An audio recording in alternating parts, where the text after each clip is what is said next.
Hello, welcome to another edition of Pink Sock Podcast, and I've got my co-host Noami, my host, whatever you want to call her. We have Noami. Everyone. Gorak hasn't joined us yet. He might still be in sleep la la land. But today we do have Blacklite District on the show. Kyle Pfeiffer, he's not here yet, but I will pop up on the screen some information about him, and I will give him a nice introduction for when he does show up. Hold on, let me get the thing here. Kyle Pfeiffer is also known as his stage name Blacklite District. Oh, yeah, here he is. Look who it is. How you doing, buddy? What's happening? Hi. Not a whole lot. How you been, brother? I've been good. Thank you guys for having me on today. Oh, no problem, brother. Thank you for joining us on Pink Sock Podcast. Joining me. We are actually honored to have you on here. I didn't realize what a big deal you was till I looked you up. Jeez, man, you're everywhere. You got millions of views. You got all this fame, all this fortune, but it did come at a cost. You did have a bit of a drug addiction, which I'm proud of you for overcoming. I'd like to start off with that. I'm very proud of you. That is a hard thing to overcome. Yeah, it's crazy because it all really stems back to my mom died of a heroin overdose when I was 9 years old. So just knowing and being aware of like drugs and addiction and things like that, it was always something that was there. And then, there's a whole, a lot of context to the story and how it all led there. My father passed away from an overdose also like in 2017. I had going on tour, my first kind of radio hits and things like that were, 2014, 2015. So going on the road for the first time, it was all party, drinking every night. And then eventually I'm sitting at home, basically drinking half a gallon of whiskey by myself every night, and ended up in the hospital from pancreatitis, alcohol induced, 3 times over about a year and a half from the drinking. So I had to stop drinking. And every time I would get prescribed opiates, painkillers, and then things but you happen all kind of just led up to it. So it's again, I'm just happy at the end of the day I can take those kind of experiences and create art and just kind of do my thing, you know what I'm saying? They say that's what causes most opioid addictions in the United States is it's prescribed by doctors. Yeah, and for me it was always because look, when I was in high school and teenager and shit, I used to dabble here and there a little bit with pop a few pills on the weekend, drinking, just normal stuff like experimenting and, but as I was older and getting prescribed them from the doctor and stuff, you almost, at least for me, I would justify it in my head. That's well, I'm not on the street, scoring dope and shooting up and all this and that. It's from the doctor. It's prescribed, blah, blah, blah. So you know what I'm saying? So for me, it was kind of like that. But then of course it turned into basically being addicted to fentanyl, and doing, 20, 30, sometimes 40 pills a day, 500 being mailed to my house. The amount of money I was spending on this shit was out of this world too. So it was just crazy, man. It just, after all the shit, and again, there's a lot to it, kind of prefixed it here, or whatever you say. But it all just kind of led up to the last couple of years, everything spiraled out and finally hit its climax, so to speak, So for those that are listening that might have their own problems with drug addiction, what helped you get sober and stay sober? Well, it's music well, that was definitely a part of it. It's kind of a cliche thing to say that, really, you're not going to change unless you want to. You're not going to stop using drugs because someone else tells you have to, or you know what I'm saying? That switch has to kind of flip at some point. And again, for me, because I was, late 20s, maybe 30 at the time, I have an 8-year-old son and I'm sitting there addicted to opiates, kind of thinking about that, while at the same time, my mom, again, going back to the whole thing when I was a kid, I watched it I had to go through the worst case scenario at a young age. So it almost felt like the roles were reversed and something just clicked, man. I have a family. I'm beyond grateful for the success that I have. The fact that I get to literally live my dreams and do music full time and just kind of do my thing. There's just so much good shit out there that, like I said, the switch kind of flipped and I went to treatment, dual diagnosis, really focused on mental health. And here we are. So you're a big advocate for mental health, correct? Sure. I mean, I don't go out and just, I've been talking about it a lot lately because, I'm out doing interviews, like talking about the story and stuff like that. So yeah, I would definitely say so. It's not something like I go on to specifically just talk about that or anything, like at the end of the day, for me, it always comes back to the music. But to see my fan base who's, especially on YouTube, I'm about to hit 200,000 subscribers. I'm literally at 199K today. And but to see a majority of them, which are younger teenagers and things like that, and literally from all over the world, to kind of see them react to my story over the last year or so, and to see how it's actually inspired people and the messages I get, it's beyond belief sometimes. Because again, for me as a kid, this was my dream to be able to do something like this. So the fact that there's you know what I'm saying? Even going back to music, but the fact that I can use the negative shit I've had to go through to help inspire people, at the end of the day, to me, there's no money or fame that kind of tops that real connection you can have with a listener, the same way I did when I was growing up listening to Ozzy or whatever my hero was. You know what I'm saying? We will talk about Ozzy Osbourne. Oh yeah. No, too, man. Yeah. Ozzy, I have a shirt on. Yeah. Ozzy got me into hard rock and heavy metal too. So. 100%, man. My question is, how's that man still going at 70-some years old? It's crazy, bro. But I still remember being shit, a year or so after my mom passed away, I'm 10, 11 years old. My uncle had come up to visit, and I was going with him somewhere early in the morning. And he had happened to have the No More Tears album, and the song specifically, No More Tears, playing. And again, it was something just clicked right there. I was like, who is this? Because the voice sounded so crazy as a young kid. And he was like, this is Ozzy. And I just kept picturing, dude, what the fuck, basically, And I had him play it again, and No More Tears is almost an 8-minute long song, but I played it again. He played it for me, and literally from that day on, I've been obsessed with rock music, literally ever since that day. And here I am, 20 years later, still just as obsessed. Got me into the whole thing. You know what I'm saying? It's so cool. So. Yeah. Again, at the end of the day, I'm literally a kid that just grew up wanting to do this, and just the fact that you guys are having me on your show, I'm grateful. I'm glad to be here. So. Well, you're always welcome to come back on. We can actually have a full episode about Ozzy if you want. We can, go through his best albums. Right. What do you like his newer stuff, or are you more of a fan of the older stuff? Well, I mean, obviously the older stuff is classic, Blizzard, Diary, and stuff like that. I was a big Randy Rhoads guy. But, because of trying to just for myself, listening to newer music, I always give it a shot. I really honestly loved the Black Rain album. I mean, I know that's almost 15 years old now. Do you like Ozzy's newer albums? You name a 15-year-old album. Yeah. I mean, newer sounding Ozzy, you know what I'm saying? I know what you mean. But I mean, this last one, I mean, it's not my favorite. I really did like the track he did with Post Malone because I felt like that introduced Ozzy to a mainstream culture in a fifth decade, or you know what I'm saying? So I thought that was awesome. But no, I mean, the album wasn't my favorite. I'll say that. A lot of people didn't like it because Ozzy went from hard rock metal to more of a pop sound, and I kind of hear that. Because you have produced by that Andrew Watt, and he produced Post Malone, Miley Cyrus. He's a pop superstar producer, which is cool too because that can work. But you just hear a lot of that influence. I know they use some writers for lyrics and things like that, co-writers. So yeah, it's definitely different, and I guess I think as far as my knowledge, they should be dropping a single from his next album any day in the next week or two. There's going to be it's not announced or nothing, but there'll be a new Ozzy track out for another album.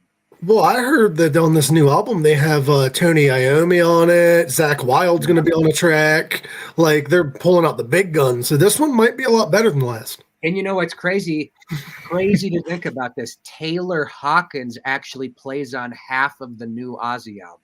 Oh shit! This might be his last. I literally just thought of that right now.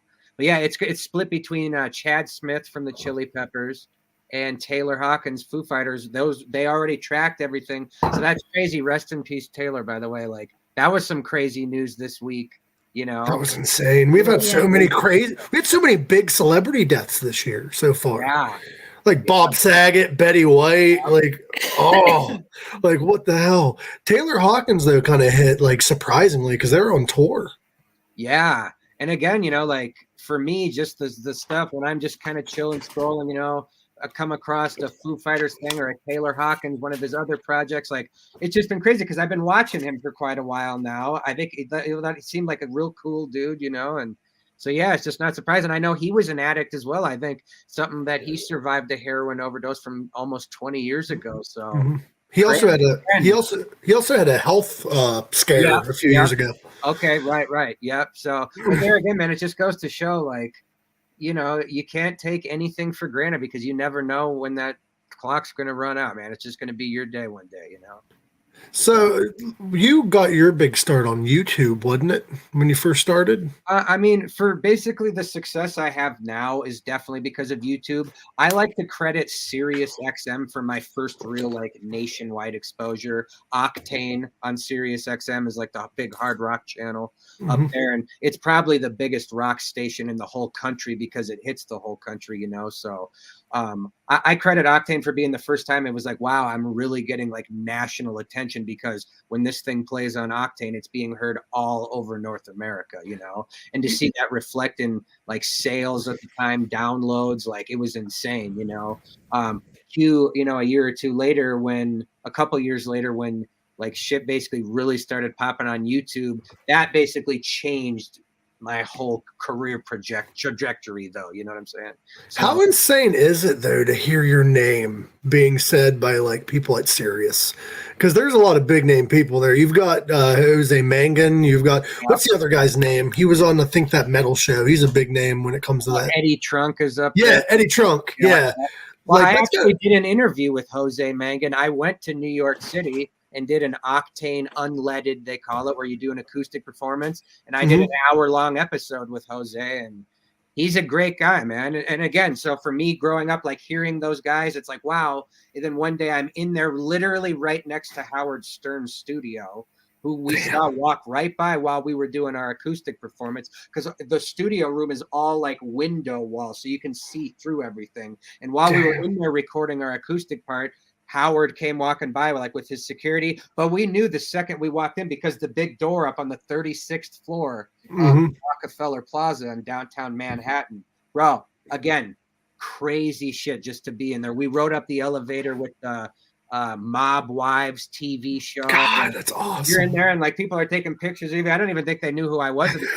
When they see people coming down these certain elevators, they just assume, oh, this is someone because they're in there doing something, So that shit's crazy. And again, that was almost 10 years ago. And then just as recently, right now, my single Gotta Get Out of Here is top 40, 6 weeks on the Billboard chart now, 2 weeks on the Media Base chart. That was just played on Octane. So again, it's just crazy to watch this thing grow, kind of start at that base and just watch it keep going all these years. Again, I'm 31 years old now, and I feel like I've been doing it a long time, but I also feel like I'm really like just like getting all this crazy traction, and I'm talking all over the world, bro. Like, I'm proud of you because you not only sobered up, but you blew the fuck up, and I'm like proud of you for that, brother. Crazy, man. I mean, again, I'm grateful too. So yeah, it's not very many people can say they got sober, let alone blew up after sobering up. So that is an amazing accomplishment in and of itself. You also aren't you signed to your own record label? AK-19? Yeah, AK-19. That's basically my company where all the business goes through. That's the label. Again, I do take pride in being an independent artist. I guide the ship. I have an entire, it's literally a company. The management team I have employs 75 people, everything from photos, videos. They own 6 radio stations. Blah, blah, blah. I have a radio team of 10 people that's out working my project right now.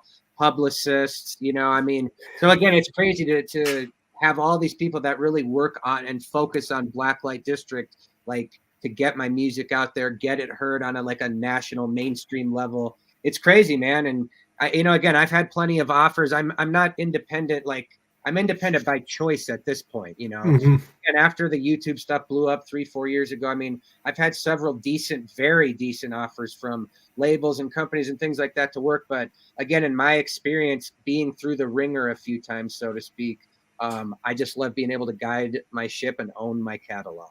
That's the important part, owning the music. You don't want to do what Metallica had to do. They had to pay millions and millions of dollars for their own goddamn music. Dude, I just paid a huge check off to the rights of one of my early albums, literally. Like, yeah, like you don't want to have to do that with everything. It's crazy, yeah. So again, they own it all now. That's the way of the future. That's the way of most artists. I don't see it a lot in rock music. A lot of the rock bands these days seem pretty like everyone wants to do things the traditional way, like call and request at your local station. So a lot of people, I think, miss that digital aspect, like YouTube type thing, you know. But yeah, man. There's big advantages of having modern day technology. There's also not. There's not as much money to be made for some people in music, especially through like Spotify. Right. Well, see there again. So, like, I see that said a lot. Artists will say, "Oh, like Spotify." In my opinion, like, if people are complaining about the Spotify thing, it's because they don't have enough listeners. Like, no, you're not going to get rich if you got 100 people listening to you. You know what I'm saying? Spotify has literally changed my life over the last 3 years, like astronomically, like that. And YouTube, like, so again, like if you like, maybe I'm fortunate enough to be in I don't know, you know, a higher streaming thing, whatever you want to call it, you know. But yeah, man, like without platforms like Spotify, I wouldn't have a career. And it's just crazy the fact that, you know, like, again, coming from the 14-year-old kid, the fact that I make a full-time living, like it's been life-changing. That's really all I can say, you know. For real. So everyone has different opinions on Spotify, and I'm glad to finally have someone that has a positive one. Yeah. Think about before these streaming platforms, you had to get on like radio or ways to get discovered. If you think about a pop star like Taylor Swift or Post Malone, they're on Spotify and get hundreds and if not billions of streams on Spotify. Spotify gives the smallest artist access to the world. Yeah. Right there. Yeah, you got to be creative and find ways to get people to come to you, but we all have the same access. I truly believe that it comes down to the hard work that's put in, relentless over and over. I mean, I probably went 15 years without making a penny. You know what I'm saying? Not literally, but you know what I'm saying. And then all of a not sudden, as much as you are now is what you're saying. For sure. Yeah. Again, so astronomical differences. How did Reignite come out? Are you a gamer? Is that something that you were interested in, or is that just something you were offered? Like, do you play Minecraft? I actually don't play Minecraft, but there again. So going back, you know, after I had my first hit on Octane, 2013, 2014, you know, again, at the time, there just wasn't a lot of money for promotion. It's not like I just had 50 grand laying around to go to radio. So again, it's like, okay, my back is against the wall. Where can I go from here without having a huge budget? So I basically searched my name on YouTube, saw this anime video using one of my songs that had 1 million views on it, reached out to the guy. We ended up doing some videos, Nightcore videos, they're called. And then from there, I kept seeing these Minecraft music videos with 10 million views, 20 million views, whatever it was. So I happened to reach out to this guy who's Reignite now. At the time, he had a different channel, and he had just so happened to have heard of me from this other anime thing I was doing. So we kind of partnered up, dropped a few videos, and they literally exploded. Like within a week, the first one had 1 million views. The second video did about 3.5 million the first week. And that video now has 70 million views on YouTube, cold as ice. And there again, bro, like whatever anyone thinks about it, or it's Minecraft, or it's cheesy, or it's this or that, at the end of the day, it doesn't matter to me because all it did was get me in front of millions of people all over the country. Build my diehard fan base that I have now that's like priceless. You know what I'm saying? So I love that shit. Like what we just dropped another one last week, did 1 million views in under 2 weeks. And again, like 13 of these videos now over the last 3 years, you know, so that's insane. Traditional thing, That's like brilliant. For sure. That's insane. By the way, Noami over here is she lives in Germany, but she's from England, so she has a bit of an accent. Yes. Yeah. That's so cool. I've got her, and then we have Adam Gorak, who's normally the co-host. He's from Australia. Okay. So that means he says the C word a lot. No, I'm just kidding. So how did you come up with the name Blacklite District? Is it a play on the red light district in Amsterdam, or is that a different kind of district? It was when I was 16 years old. I mean, we were just trying to come up with a band name, me and my friends at the time, and I thought of red light district, and someone else was like, dude, what about Blacklite District, since we love Black Sabbath? And dude, again, it was 16, and it was dude, fuck yeah, man. So that's it. Yeah, and it's the Blacklite District is like the red light, but a little more hardcore. That's what I would say. Yeah, it's like the red light district, just the metal version, the Sabbath version. But, yeah, again, it's just the name that stuck, and it just so happened that from that time on, shit started moving, and here it is. I'm Blacklite District now, all these years later. I know we will have somebody asking the obvious comedy question, so I will get it off the table. Your name is Kyle Pfeiffer. Are you related to Michelle Pfeiffer? You'd be surprised that it's. So look, over the years, it's always been a joke. When someone says, "How do you spell your last name?" It's Pfeiffer, like Michelle Pfeiffer. Mm-hmm. My uncle always claimed that they never knew. No, I don't know her. As far as my knowledge, there's no idea, no relation. But a couple years ago, my uncle, he said he always thought that somewhere in the family history, that it might have been connected somehow. So a couple years ago, he did one of those, ancestry DNA or one of those things. And it turned out that the Pfeiffers that ended up being her family also originated around the North Dakota area, which is where my side of the family is. So who knows, man? It's crazy, But no, not today, no. Not today. I'll ask you next month. You might be related. Right? So we are both very similar because we were both big Aussie fans, and I saw you're also a pro wrestling fan. I am. Yep. AEW or WWE? Which do you prefer nowadays? Well, obviously I've been a lifelong WWE fan from back in the Attitude Era and shit like that. I Undertaker is pretty much my guy. I watch the Streak every year at WrestleMania. I mean, so, I do have a bit of a loyalty to that. I don't watch as much as I used to. I'm not an avid every week watcher. AEW, I watch more consistently now because I'll see it on Wednesday nights later because I'm on Hulu Live. So it'll be on a little later in the evening when I'm going to sleep and watching shit. So I'll always put it on, check out what Punk's doing, Brian, you just check it out. So I'm watching that a little more now. You're basically AEW is for where your old friends go to be happy. Yeah. That's what it seems like. They haven't really made it a match per se, but I'm excited to see what Stone Cold is going to do because there was word that it was going to be a match originally, and so it's just cool that they're doing that. I mean, Taker going into the Hall of Fame, of course, I'm going to watch that. I'm sad though because that obviously means he's out. It's done for him, but yeah, it's the end of an era. Triple H just retired. Yeah. Too. Yeah, man. I just saw that again. Sucks, man. Taker and Triple H each didn't get to go out in front of the fans, with match and shit. So well, Taker kind of had a last match with the whole John Cena thing, but all he did was a couple moves. Yeah, but the year after that, his last one was the AJ Styles cinematic match. Oh yeah, I forgot about that. Boneyard thing when the pandemic started, and then they did his retirement at Survivor Series 2020 with nobody in the audience. So, you know what kind of pisses me off though? When Vince brought in Sting finally, we still didn't get Sting versus The Undertaker at WrestleMania. We should have gotten that.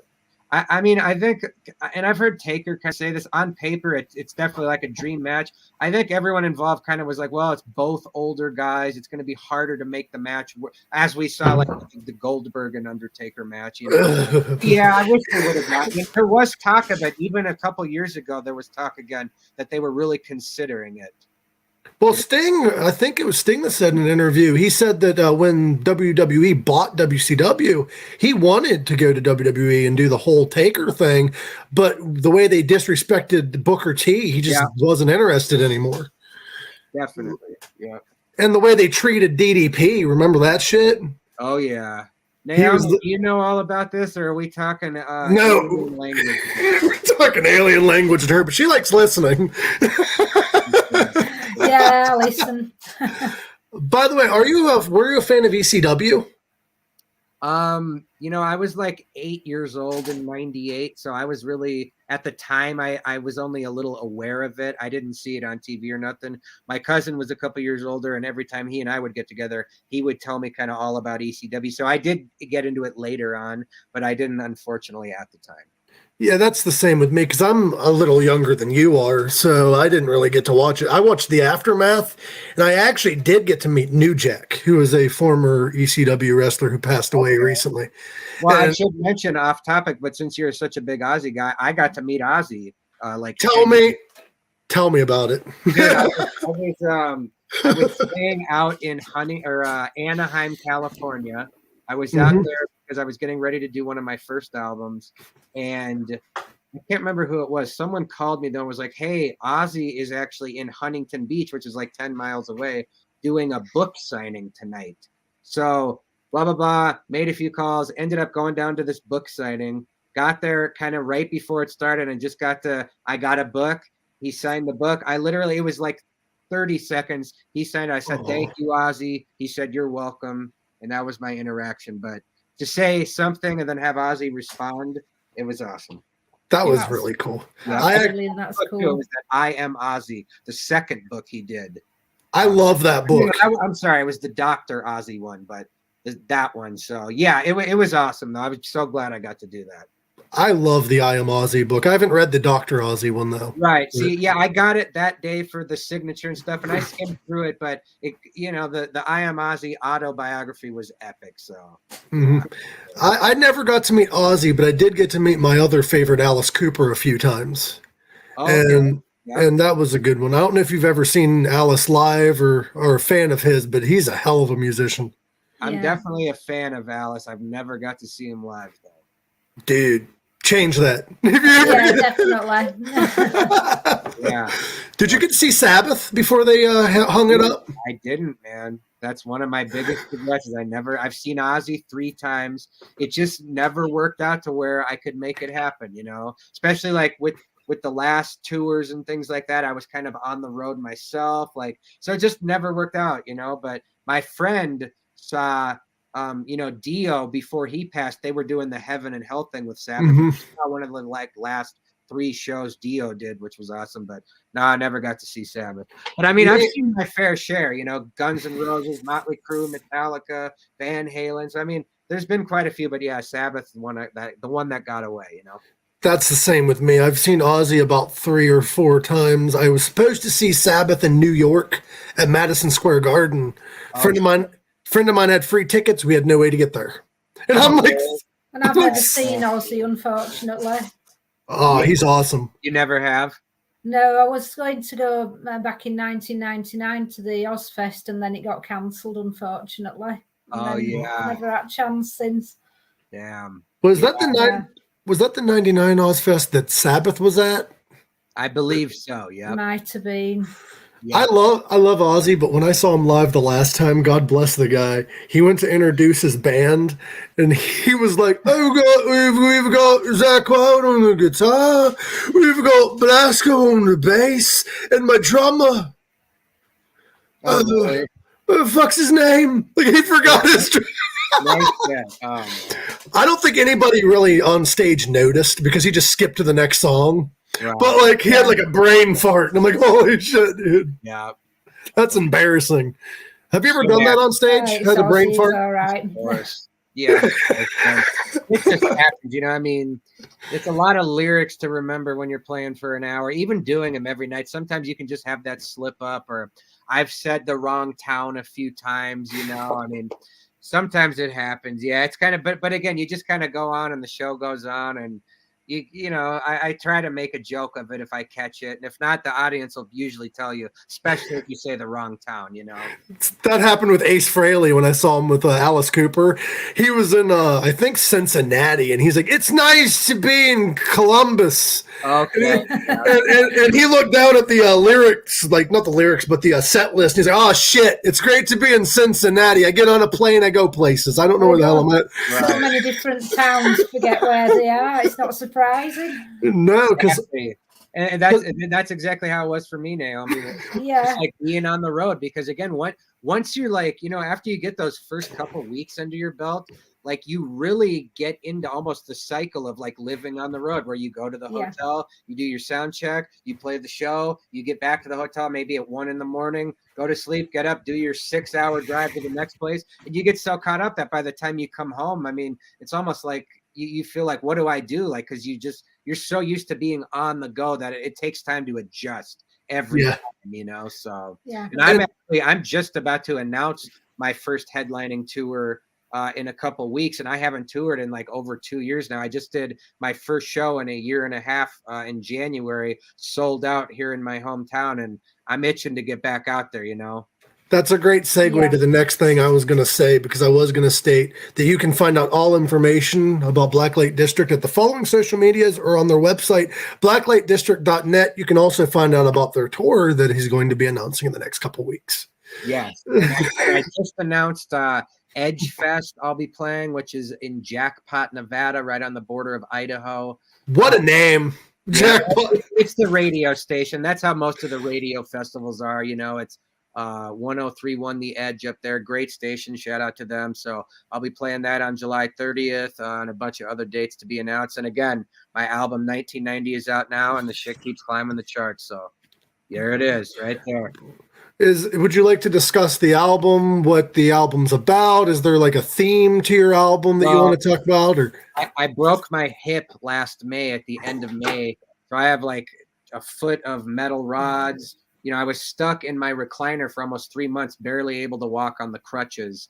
And again, I had just gotten out of treatment for my own fentanyl addiction a few months prior to that. And basically sitting there on the couch, I was playing a lot of acoustic guitar. Now, look, the last couple of years, I've been doing a lot of hip hop styled stuff, a lot of different genres. So typically I write on the computer, start with the keyboards, but with the hip broken, you know, I was doing so much acoustic, writing things down like old school, you know, so it only made sense. And it was like, I wanted to go to Nashville and work with my old producer, Brett Hessla, who produced my very first album. So I tell everyone, and which is true, I drove 2,600 miles by myself with a broken hip to make that album. And this album, 1990, was more of a like return to my hard rock styled like roots. Like I said, with the hip hop influenced and pop influenced stuff I've been doing over the last couple of years. So back to basics. I'm proud of this album. I'm going to be going to Nashville again to record a few more tracks and do a deluxe edition of 1990 this summer, kind of going along with the tour, and there'll probably be a vinyl release. And I'm just proud of this album, you know. And again, to see this single that's been out for 5 months already have over 700,000 views on YouTube, Minecraft video over 3 million now, top 40 on both major US charts, and about to hit 200,000 subscribers on YouTube. Like, again, at the end of the day, I'm just beyond grateful I can create this art. Basically, it's a real piece of my life, literally, that just so happens to be like, again, in the top 40. So I'm grateful, living the dream. Since it is 1990, you should release a limited edition cassette tape. That was actually that was actually something I was considering doing, because they make tapes, and they even make tapes that are like flash drives, but you can even do real cassettes. So again, I'm going to try and do vinyl, and who knows, there might be a cassette. But yeah, and again, 1990, since you kind of asked about that, that was the year I was born, which is kind of obvious. But for me in the career, you know, it was kind of about a reset. So that was it. Yeah. I noticed when I was listening to your music, I was listening to like not the really older stuff, but like the mid stuff in between 1990 and the earlier stuff. And then I listened to the earlier stuff. I'm like, wow, this is the same guy. Like, you touch all kinds of genres. And that's what I like about you. Like, you touch all kinds of genres. I don't like when musicians just stay. Like, it works for some, but others, it just gets boring. You know what I mean? Like, for sure. Especially with like how the rock scene is nowadays, you know, like a lot of that shit sounds the same. All those new bands sound the same, especially when it comes to like the radio generic hard rock stuff, you know? So yeah. And again, I think that's one of the reasons why I do have such like a loyal, like diehard fan base. And again, in the rock world, you know, you don't have a big young fan base anymore, because like mainstream culture and youth culture is kind of dominated by hip hop and pop. So for me to be able to bring some of that like rock edge and influence into kind of that style of music that does resonate with a younger audience, to me, that's awesome. Because again, any way of getting the rock out there and just kind of keeping it going to the next generation of people, Like, I love that, you know. Again, going back to this 1990 album I was in with my producer, he was like, man, it's going to be so cool because you have all these young kids that are used to hip hop and this kind of thing. So when you drop like my single Gotta Get Out of Here, then the album, like for them, that might sound like fresh and new compared to like when we're growing up, like we're used to rock music and guitars, you know, but to this younger generation that's used to beats and shit like that, might be one of these days it's refreshing to have an artist like that drop a rock album, you know? Yeah, like somebody that they listen to that's more hip hop releasing a rock album is kind of interesting to hear about. Yeah. Honestly, even the Machine Gun Kelly thing, and I know a lot of people like hate that. To me, again, at the end of the day, it brings rock music has a mainstream eye on it, and to me, that's a benefit. You know what I'm saying? But all due respect, though, when it comes to Machine Gun Kelly, it isn't the fact that he's changing genres. He's disrespecting huge names in said genre while he's in it. Like with rap, he went after Eminem. With rock, he went after... Who did he go after recently? Great publicity, though, doesn't it? Yeah, but you're going after Corey Taylor. We got a bit of a problem. I mean, each his own. You know, again, I'm just referring to the fact that I know he's getting a mainstream eye. That's just my opinion. Oh, I know. I agree with you. I'm just saying a lot of people are saying, well, it's cool to change genres, but don't go after the people in that genre.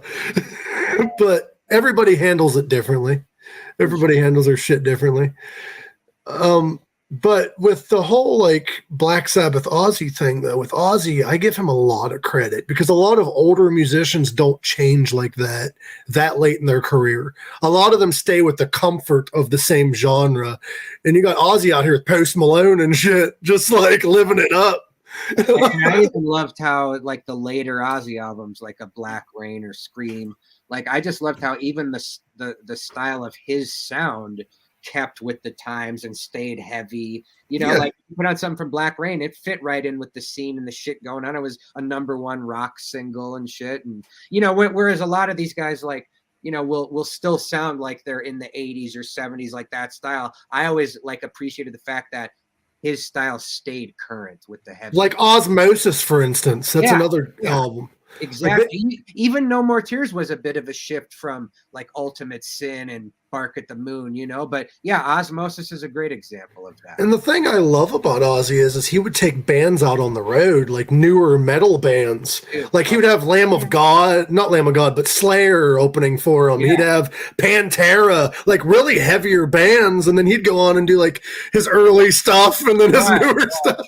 Well, what's so cool about Ozzy is from all the way back to like Motley Crue in '84 to Metallica in like '86 and '87 to always bringing out like at the time like new shit. So again, it's cool that Ozzy could say he was kind of from that era all the way up to, like you said, Lamb of God and Pantera and shit. Because the last time I saw Ozzy, he had Lamb of God right before him, and I'm like, wait, and then Amon Amarth was before that, and I'm like what the? I'm gonna die before I see Ozzy Osbourne. Right. like that's insane. Dude, that's funny. It's so cool, man. It's a great spot. It's like how he is with guitar players, from Randy Rhoads to Mickey Lee. It's like finding that next talent, you know. And again, like people hate, love, whatever. Like even the Gus G thing.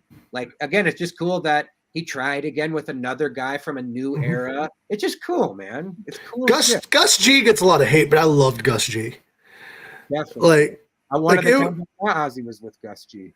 I never got to see Ozzy with Gus. When I saw Ozzy, I was kind of insane about it because I went years unable to see Ozzy, and then he announces a tour. So I see him like at 2 different festivals in 1 year, and then the next year he did a farewell show nearby. So I went there, and they did another farewell show, which was kind of funny because his shirt said "No More Tours Part 2." This time I'm not fucking joking. And then halfway through the show, Ozzy was like, I want to clear up some rumors. It doesn't mean no more tours forever. I'm still going to be touring. He said he's too old to do it all in one go, but he said he'll still do it. Yeah, I saw a thing where he said something like that, where he said he might try and do some like one-offs and shit. And I think guys like that, they try to kind of like in their mind, they want to leave the door open, you know? Yeah. You know, you're in front of the fans. It's hard to say goodbye, you know? But yeah, no, for sure. Like, you know, Motley Crue's doing a tour after they made a big deal about the agreement that we're never going to tour again, and we hate when bands say they're going to end, so we're going to sign this contract. You know, and then now we're back. Right. Yeah. Well, I really hope, and this isn't me shitting on Motley, the musicians are great.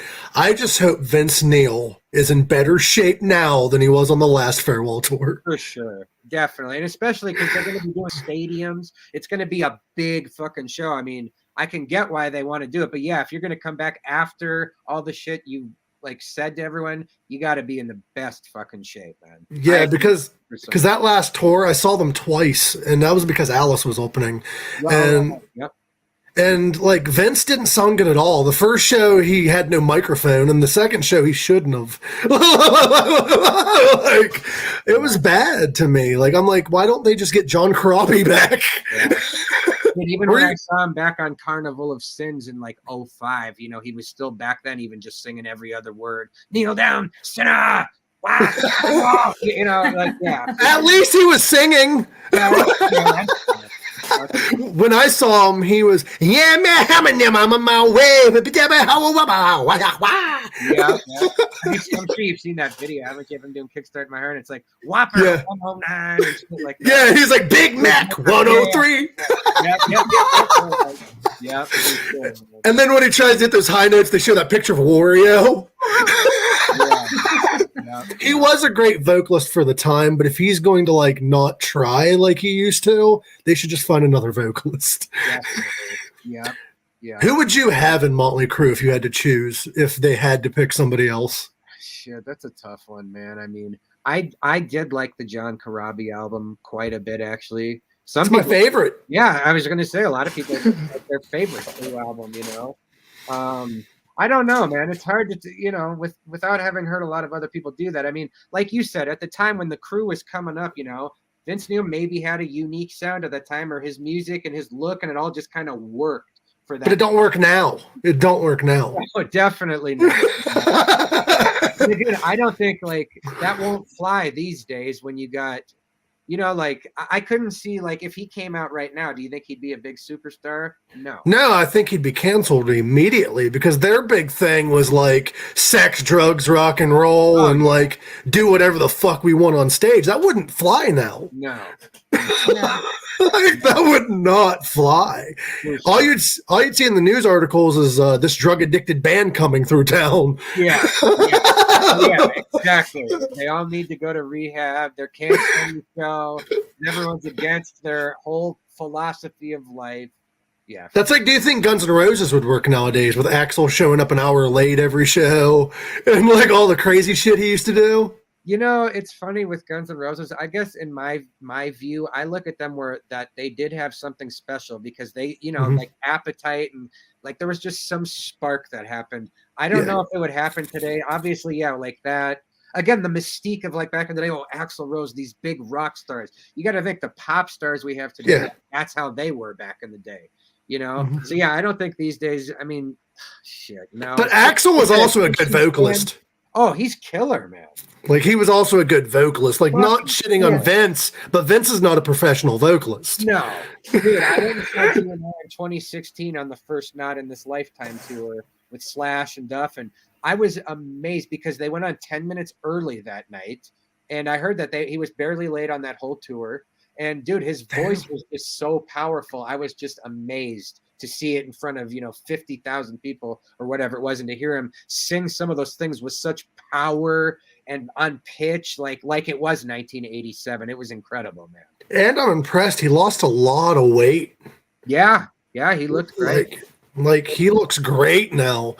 There for a while, you'd hear that like Axl Rose put on a bunch of weight, can't sing anymore. Like kind of like the Vince Neil thing. Like I hope Vince has that success story. That's what I hope for him. Yeah, I hope, man. Yeah, I hope so. It'd be great to see that, I hope he does the Axl Rose thing where he loses all that weight and is back to what he used to be, but he has to want that.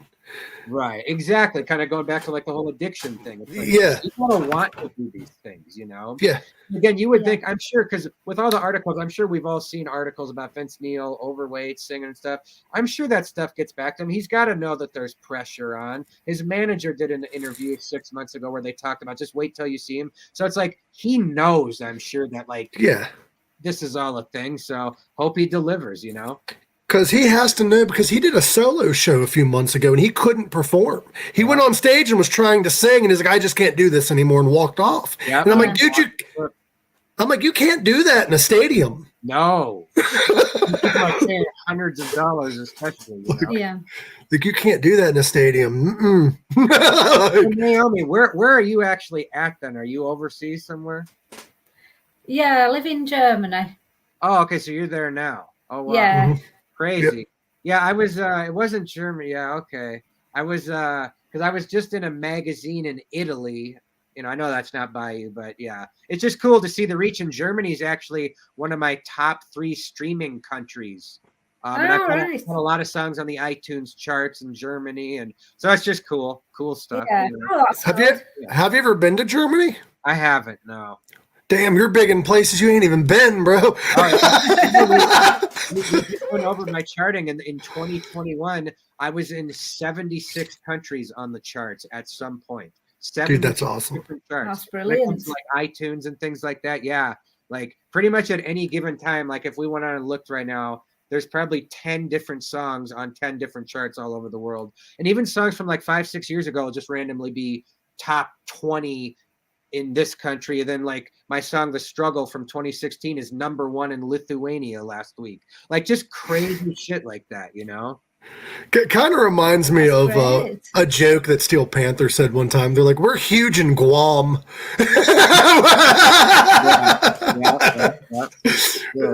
Where the population's like 200. Yeah, for sure. So, are you keeping up with anything that's been going on lately? Because did you hear about that whole Will Smith thing that happened recently? How can you not hear about it? What'd you think of that shit? I mean, I watched it. It was crazy. I mean, at first I thought it was a joke when I saw it when I was scrolling this morning, and then, I'm just surprised he got that upset. You know. Like, it's crazy because, like, Chris Rock, like a lot of people are saying, yeah, it's a messed up joke to make towards another man's wife.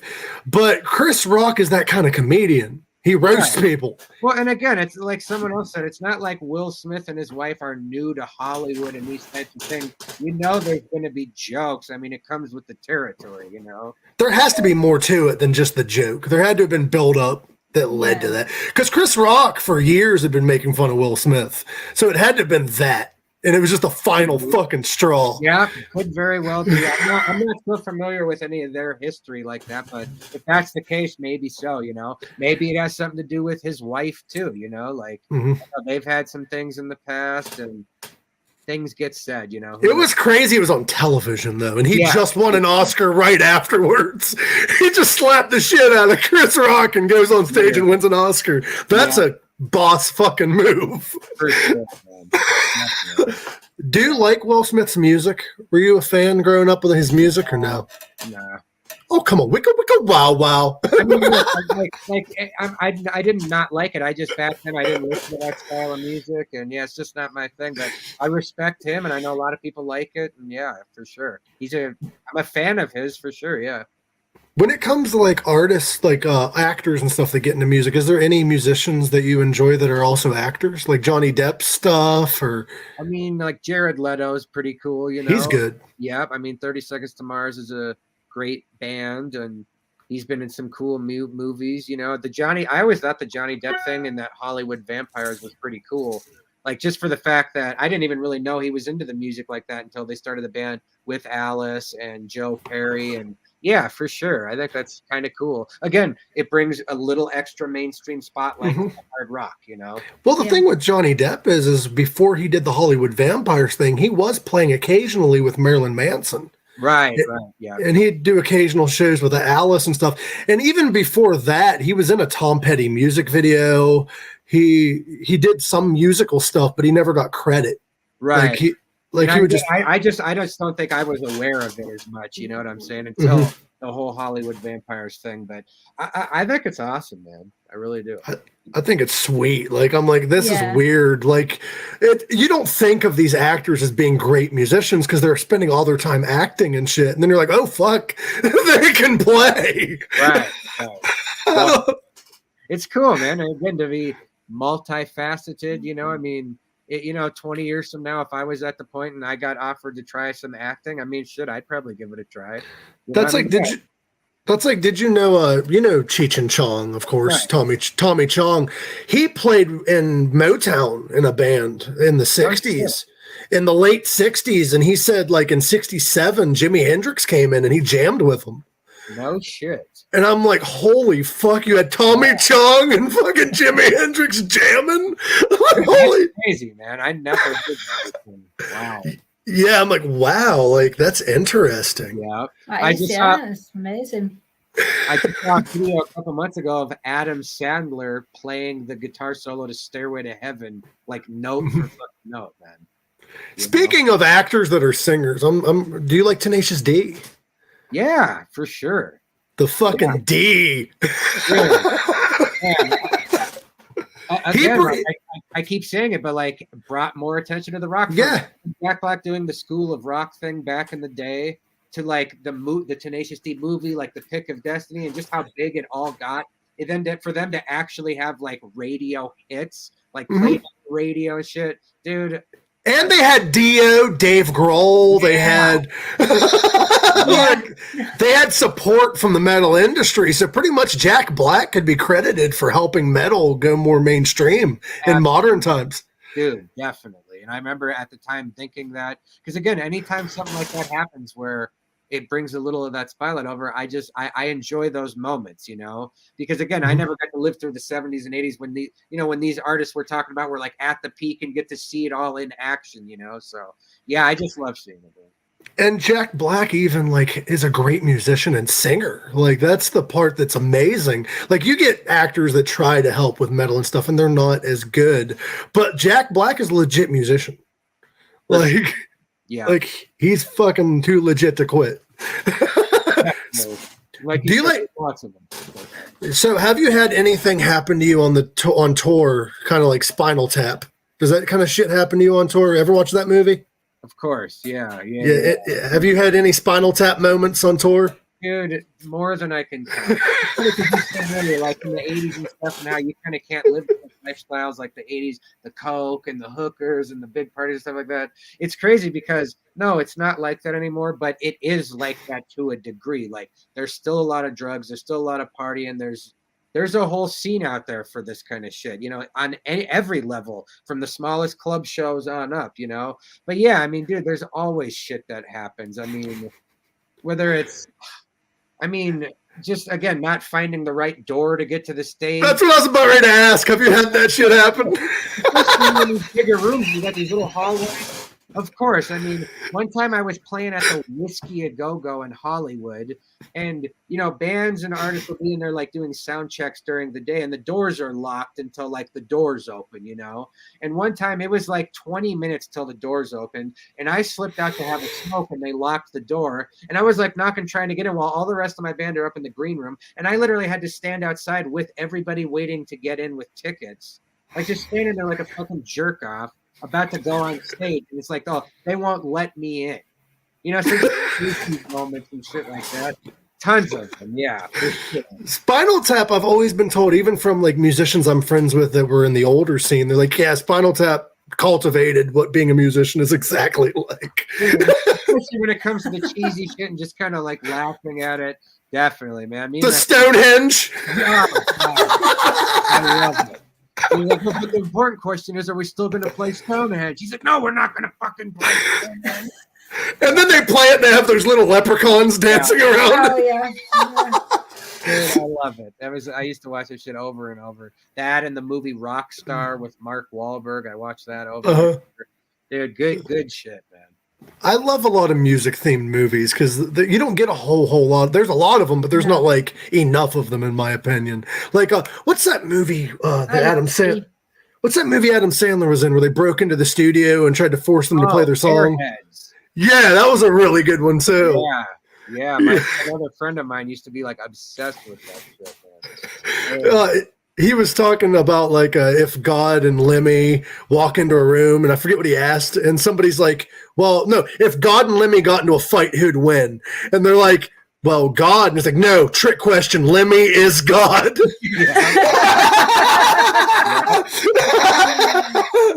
Dude, now I lived in LA for about a year and a half, and it was so cool to go down to the Rainbow while Lemmy was still alive, because they'd say, oh, Lemmy comes in like every Sunday and he gets his mail delivered here and has a Jack and Coke, and he just came down there like he was part of their family. And now that he's passed away, they got an awesome statue of him right there in the Rainbow and shit. That's cool as fuck. Dude, it's cool. Oh, that's brilliant. And again, it was just cool that he stayed so humble and would still come down and have a couple drinks a week down there. You know, just fucking sit there and kick back. Lemmy kept that place open. Yeah. The thing about Lemmy that's cool is he always kept his sense of humor, even when he was dying. Because I saw an interview with him. Wouldn't see it. They have those like transcripts of interviews, like kind of like for a magazine. They asked Lemmy, they're like, "You were recently diagnosed with a disease, or have you changed your diet?" And he's like, "Oh yeah." I saw the same interview. Yeah. Yeah, he's like, "I don't drink a Jack and Coke anymore. I drink a whiskey and an orange juice." Yeah. Get rid of the Coke out of there. Yeah. That's fucking brilliant, dude. They were like, well, are you going to quit smoking? He's like, well, how do you think I keep the voice in shape? That's like Keith Richards. He walked up to Alice Cooper at a show and was like, "You've been sober for 20 years. And he had a whiskey in his hand and a cigarette. And Alice is like, "Yeah." He's like, beg to question, what's the point? And he walked away. Right. Yeah. Some of those guys can survive that shit though, but like others can't. Like Ozzy Osbourne actually had a blood test done one time to find out why he's still alive. Right. And I guess he's a Neanderthal. Did you know that? Dude, no, I didn't, man. It's crazy, man. And again, like, in my own experience, like going on the road, I see how easy it is to get caught up in that shit. Because again, you're used to like being out there on the road, like that's your lifestyle. It's like a different lifestyle than the average person, you know. So it's like then when you come bring that behavior home, it's like you're the tour might be over, but the party in your head does not stop. Like you want to keep that shit going. And yeah, man, some people can handle it, some people can't, you know. And I'm proud of anyone who has sobered up like yourself, because it's hard because of all that peer pressure. You always get, like Alice said, he went 3 years without touring. He was terrified to go on the road again. Yeah. Because did you have that when you went back on the road after being sober? Dude, especially with the drinking, man, because every night at the club, it's like, when you're an artist, you pretty much always get free booze, free shots all night. You get special wristbands where you can just, and it's like you almost live off that, because every night that's what it's all about. You want to meet the fans. You want everyone to stay and drink and party. And that's how you kind of build that thing. And you get so used to that. So yeah, once I had to quit drinking and going back on the road. And at the time I wasn't surrounded by very supportive people, because almost everyone on my crew was still sitting out there drinking, hitting them back. Like while I have to sit there in the fucking bus with them. Like, it was hard because you have to, again, like almost relearn how to be social in public, especially when you're out there trying to take pictures and sign and this and that, but now it's no problem. Again, going through it, I can go out there and chill with everyone partying and this and that. Again, I smoke a little herb here and there and I can have my own fun. There's nothing wrong with weed. Weed helps people over addiction. Dude, I give credit to weed for helping keep me away from that shit, because it still lets me, kind of get like your buzz or your release or however you use it, or just to. But not in an unhealthy way. Exactly, not in a way where you're going to wake up dead.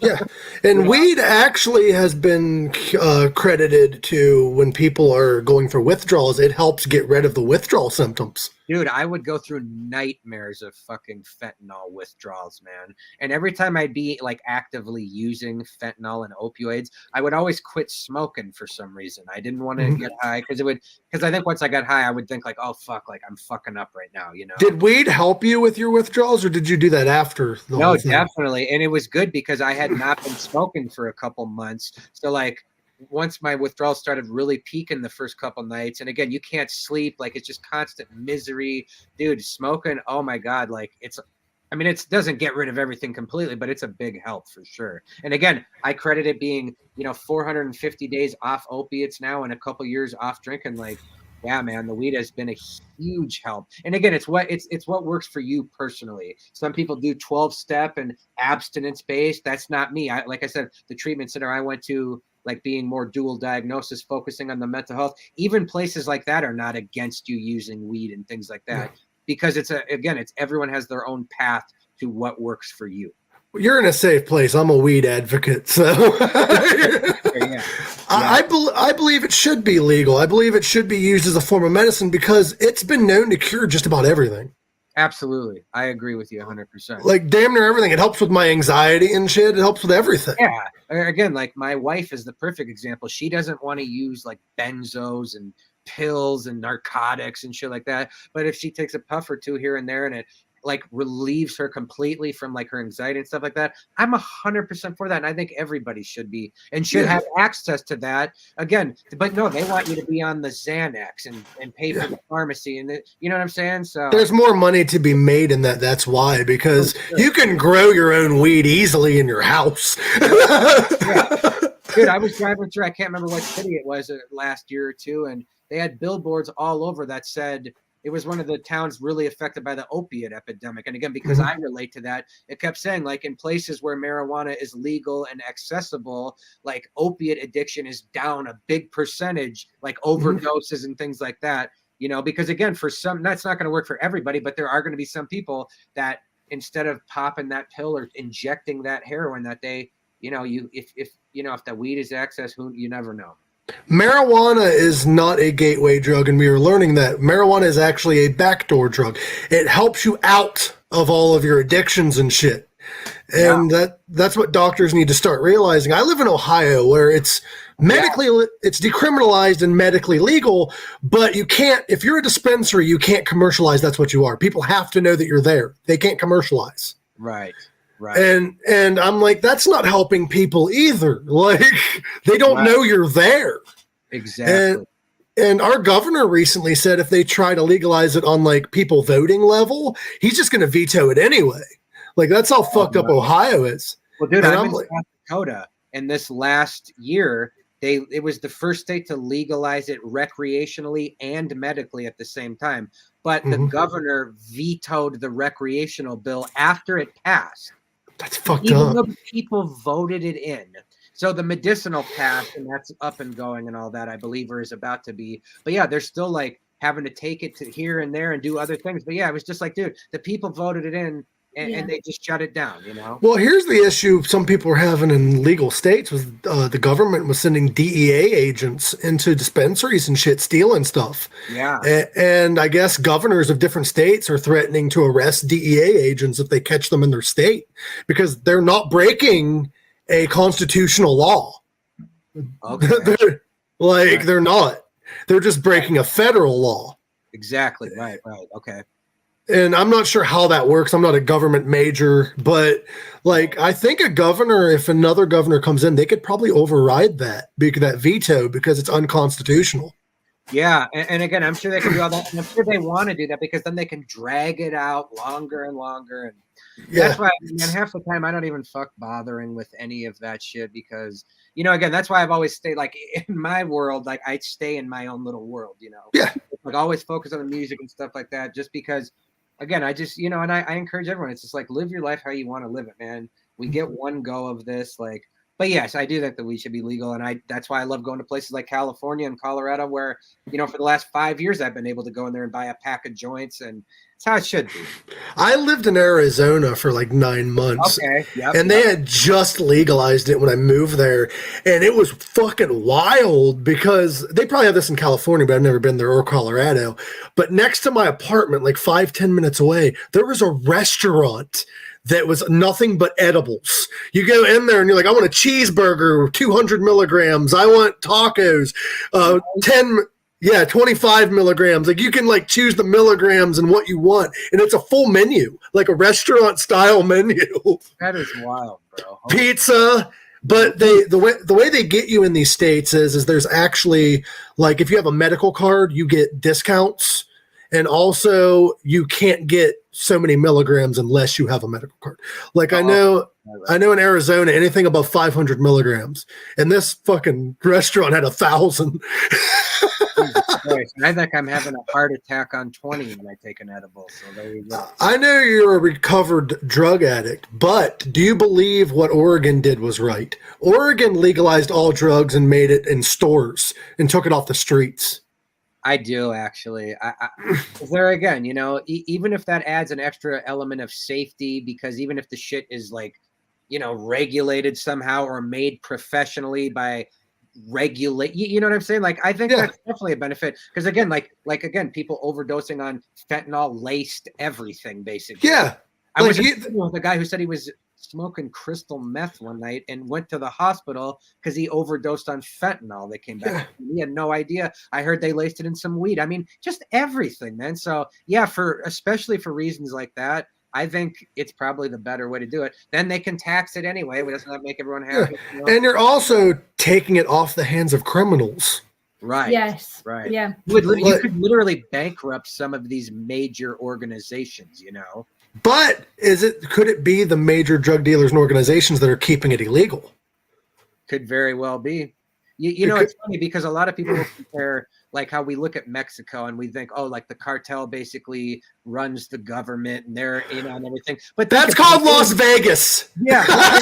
Then I look at it here too, but think about it, like Vegas, the pharmaceutical companies, like big tobacco, some of these people have just as much influence to some of these government. So like some of that like big corporation shit, I think that's pretty much just the cartel. We just call it corporate America. It's legal. That's why. What's the difference? You know what I'm saying? Yeah, there's no difference. We just add titles to it that make it sound exactly less dangerous. You're the CEO, Like, we're not a drug dealers, we're CEOs and pharmacies. Right. Dude, some of those guys, like back in the Pablo Escobar days and the cartels in Colombia, some of those guys would run those organizations like they were Fortune 500 companies, wearing suits and for sure. So it's wild, man. You know what else is nuts is honestly all these pharmaceuticals and stuff are paying to keep this shit illegal. And also what happened, I don't know if you know this or not, but remember DARE in the 90s? Do you know who ran DARE? Who was that? Tobacco and alcohol companies ran DARE. No shit. They ran DARE. Yeah, they were running DARE because they wanted to make it look like marijuana was as bad as the other opiates they were against. Right. Yeah. Because remember, like, this is your brain on drugs. Like and they put weed on that level. Right. Weed is still actually a Schedule I narcotic.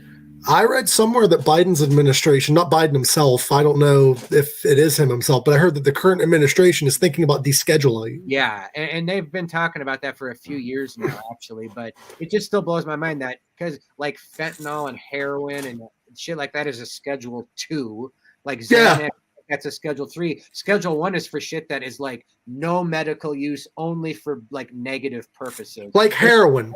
Yeah, exactly. Heroin, yeah, for sure. Yeah, like, and it's crazy. Right. And you know what's crazy though? Back in like the 1930s, they used to put opiates and weed and shit in cough medicine. Yeah. I think over in Australia, you can still buy like codeine. Mm-hmm. I don't, maybe not in the last few years, but I know that in Australia, you could still buy codeine type stuff over the counter. You don't need a prescription. Yeah. I heard that too. Gorak's not here, but I'll ask him for you. Could in the UK as well. I don't know whether that's changed. Oh, really? Codeine-based cough medicines. Right. Yep. Did you know that Coca-Cola still puts the coca plant in their pop? They're the only company that's legally allowed to distribute and use coca. And if you're not familiar with what coca is, it's the plant that cocaine's made out of. It's not cocaine, but it's the plant without the crack added. Right. So exactly. That's insane. You're drinking a Coca-Cola. The reasoning why it's called Coca-Cola is because it tastes like the coca plant. Right. That's what the flavor is. Yeah. So you're drinking what cocaine would taste like pretty much, but without crack. Is that nuts? Interesting. Yeah. You learn shit on this show. By the way, I have to ask you, you have a great sense of humor. I love talking to you. If you ever want to come back on, you're more than welcome. Get a hold of Tom and be like, hey, I want to be. Please. Yeah, I would love to. Like I said, I do a lot of these not a lot, but quite a few like podcasts, and I just love to have fun. This is a fun vibe show. So well, you know what a pink sock is? I'd love to come back for sure. I'd love to have you back, but do you know what a pink sock is? To have you back, yeah. No, I don't. Okay, you're going to learn a medical term, okay? A pink sock is actually a slang term for a prolapsed rectum. Really? Yeah, and it's funny because I didn't start the show thinking I'd get guests on it. It was originally supposed to be me and two buddies, but they couldn't do it one of them couldn't do it anymore, so we started getting guests on, and now it's too late to turn back. So so I just make it sound it's an innocent name, but anything goes. Right. We don't even have a script. You know what's cool about it though is when Tom first sent me like, oh, we're scheduling this interview. The name did stick out to me, and I did do a Google search and stuff. So I think it works, man. But yeah, what can you do? Yeah, it's too late to go back. And I also have those guests that are just cool with it. They're like, whatever. I mean, it's a name. It stands out. I'm willing to come back knowing that's the truth. So. Well, I mean, who are you to judge? You are named after the red light district. That is very true. Very true. Is that one of your dream places to visit? Amsterdam? Back in the day, it probably was. That was the big mysterious land before we had Colorado and Vegas. Yeah, right. But who knows, man? Again, I've gotten a few offers to tour in Europe and things like that. So maybe one day I will make it over there. I didn't know this, but I went to Vegas and I got friends that live in Vegas.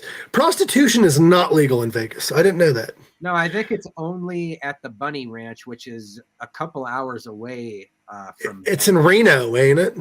No, it's probably closer by there, but it's actually in its own little town. Mm-hmm.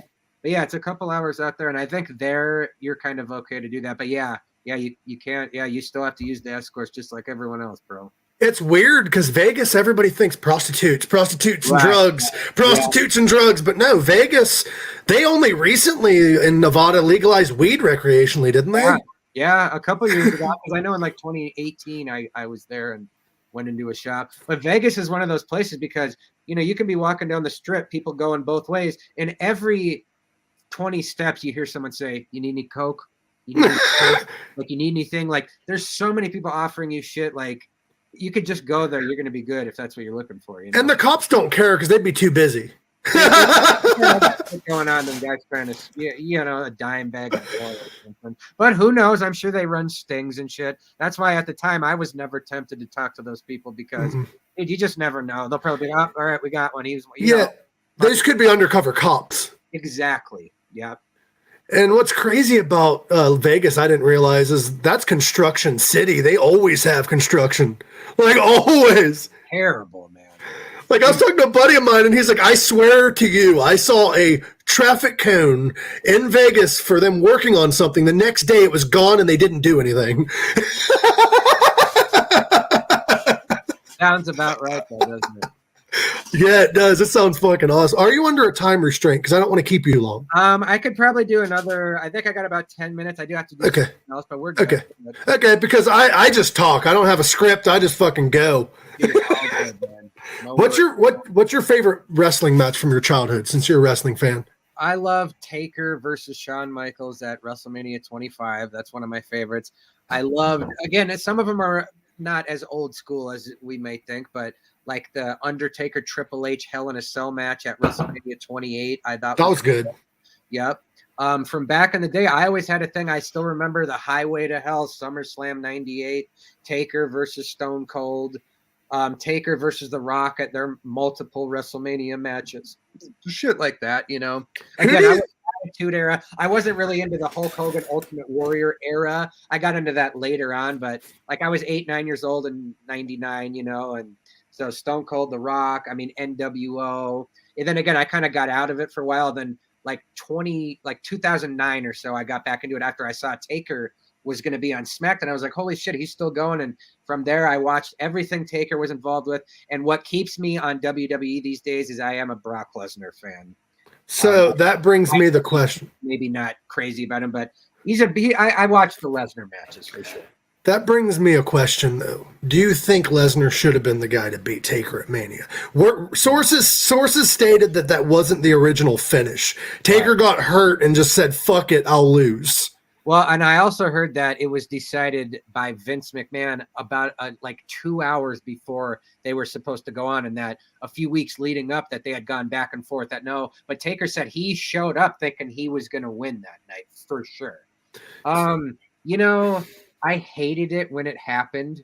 I was sitting literally in this room. This was a whole different room back then, but I was watching the TV, and I still remember when they hit the 3 count. I mean, I was just like everyone else in there. I hated it at the time. I think it did, even though Brock was already a big star and all that, I do think for WWE, it did boost him to another level in terms of, because he had lost to Triple H and lost a few matches to Cena. But after that, he went on a big rampage and was a monster heel. But, you know, nowadays, I mean, it's hard to just tell because, I mean, he was a legit threat. So it makes sense for him to beat it, because he's a big dude in the UFC background. Yeah, but he was already established. Do you think a Taker should have lost to somebody who wasn't as established already to help their career? I think it would have helped someone else's career more. I don't think Brock needed that win to be who he is. I think he would have kind of been this no matter what. But like Taker, I think he said in an interview last year that he almost wished, because he lost to Roman Reigns a few years later. Those are his 2 losses at WrestleMania. So he thinks it would have helped Roman Reigns out a bit more. And maybe he's right, since there's a lot more longevity out of. How about Bray Wyatt, though? Bray Wyatt could have been another one, you know? And again, they got the match the year after the streak was broken. I met him after that WrestleMania at the truck stop I work at. And he was walking. He walked by me. I'm like, how about WrestleMania? He's like, fuck you. And he just continued walking. No. And he was laughing about it, but it was hilarious. Oh, man. I work at a truck stop that's near a arena called the West Banco Arena, and WWE comes through there a lot. So I see wrestlers coming in at night every now and again. Like, I've met Mick Foley. I've met, like, a lot of guys coming through there. Oh, shit. Okay. You know what's cool is one of the songs on my new album, it's called Someone Was Out There. I dropped a video for it a couple months ago. And it's all based around wrestling. There's a ring. There's some wrestlers in it, the whole story. Check that out sometime, man. It's not any big named wrestlers. Some local guys from the Janesville Wrestling Alliance in Wisconsin. Great guys. But I just wanted to throw that in there. Just, again, I get to bring the love of some of the shit I like into my job, basically, you know? So I just thought it was cool. I got to throw that in one of my videos. Before too long, dude, you're going to end up releasing a hip-hop album with John Cena. What'd you think of his album? Let's be honest. Dude, I mean, at the time when I heard it the first time, it's hard for me to take it seriously. So it's not like I've gone back and listened many times. Bro, I'm sorry to interrupt you, but there is an album that you probably went under your radar you need to check out. What is it? Macho Man Randy Savage's rap album. Oh, it's funny. I just listened to those tracks like 3 months ago because I was on YouTube watching some interview he did, and they asked him about Hulk Hogan. He's like, "You got to hear what I got to think about Hulk Hogan on my new album." I didn't listen to some of it. Yeah, I released a diss track on the new album. Yeah, that guy was in character 24/7. 24/7, bro. Do you have any questions, Noami? I feel bad because I've been doing all the talking. I think all the questions I had have been answered. It was more about the earlier with the YouTuber Rainmaker. Yeah. Well, and with Rainmaker, you know, like I said, in 2017 we dropped the first 2 videos.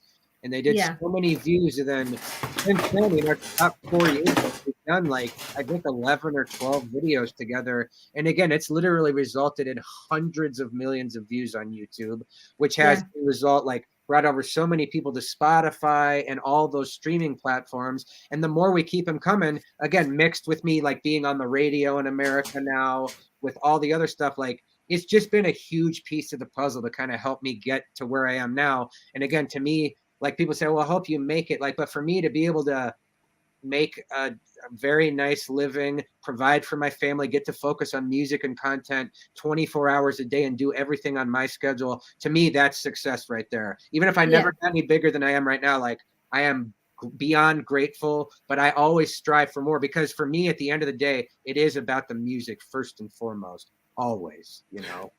So one question, you might not be able to answer this yet, but I will ask. Is there anything you can tell us about this upcoming tour? Is it like a North American tour? Is it a world tour? Is it, do you know when? It'll be a U.S. tour. I'll be headlining. I'll be bringing out a couple of support acts, some other great artists that are kind of coming up and are on the charts and making some noise. Again, I'm kind of patiently waiting too. I wish I could announce it right now, but so that'll be coming. I'm going to be doing a couple different legs, as they call it, of the tour. So I'm going to do one in the Midwest, then I'm going to hit the South, East and West, kind of in runs like the East Coast. I'll do a West Coast run, but I'm going to start with the Midwest, Wisconsin, Minnesota, Illinois, more than likely Ohio, all that area. Well, I'm also near Pittsburgh, Pennsylvania, so that's a good one too. Yep. And I'm always when I go on the road, Ohio and Pittsburgh are always on the map somewhere, So there again too, man, if you happen to see a date, I'm sure Tom will be sending things out as the dates are announced, but love to have you come down to a show and anytime, man. But yeah, we can hang out, smoke some bud together, and because I'm getting my medical card in the next few months, hopefully, if it goes according to plan. Yeah, no, dude, serious. And speaking of that, it's 4:20 where I'm at right now. So, well, light one up, brother. But it was nice talking to you. Is there anything else you would like to promote before we end this episode? No, just want to say thank you guys both again. Noami, you as well. Thank you guys for having me on. Again, my album 1990 is out now. I'm going to be on the road, and you can just check me out on all the normal platforms. And I will hope to see you guys again soon, and I'd love to come back on the show. You're more than welcome. We'd love to have you back, yeah. We'd love to have you back. We are actually, this show is not live, but if you want to do one of our live shows, you're more than welcome to. Yeah, no, dude, that'd be awesome sometime. Anytime. Like I said, Tom, I'll tell him that I'd love to do it again, and he'll just definitely stay in touch, and sweet. Set up, man. Brilliant. Works for me. And for those not listening, Tom is kind of like a man that you might not ever see, but he's the man behind the scenes on a lot of like shows helping get people on. So I got to give a shout out to Tom and tag publicity. Publicity, yep. He's one of my publicists, and again, he helps me. He sets up interviews. Again, we don't always just say, we need to be in Rolling Stone magazine. We do focus on these bigger platforms too, but I like to hit any and all of them, just because, again, you end up having conversations like this, and you never know, as either of our successes keep going up, the views will come along with it. So I just love talking on any show I can, for sure. We're going to become one of these days one of the biggest podcasts ever, and you're going to be our regular guest. How about that? Let's do that. I'm going to be one of the biggest artists ever. You wait and see. Hey, if you make it first, you better come back on this goddamn show. Of course, bro. We're already here, baby. We already here. It was nice talking to you. We might do an Ozzy Osbourne related episode. So if we do that, we'd love to have you on, talk about his career and shit. Now, this is the end of the show, and this is my little saying that I say. Thank you for coming on the show. Thank you for coming on my pink sock. Okay. Oh, but that was it. I'm getting a shirt that says "Thank you for coming on my pink sock" and sending it to guests. Yeah, but it was nice talking to you, and as usual, live long, rock hard. It was nice talking to you, brother. Appreciate you guys.